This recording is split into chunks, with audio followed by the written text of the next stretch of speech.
তোমাকে মিস কি জিজ্ঞেস করেছে?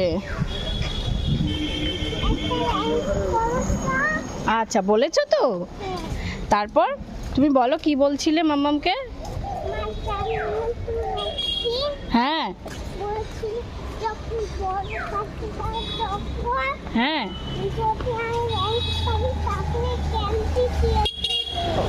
তাই তো, আর তুমি পেরে গেছো, তাই মিস তোমায় ক্যান্ডি, ম্যাম তোমায় ক্যান্ডি দিয়ে দিয়েছে তো? তাহলে তোমার স্কুলটা ভালো লেগেছে? ঠিক আছে, তাহলে আমরা আবার আসবো। হ্যাঁ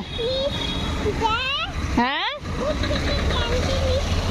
মিস তো রেখে দিয়েছে, তুমি আসবে তোমাকে দেবে, তাই জন্য ক্যান্ডি রেখে দিয়েছে, বুঝেছো? হ্যাঁ চলো।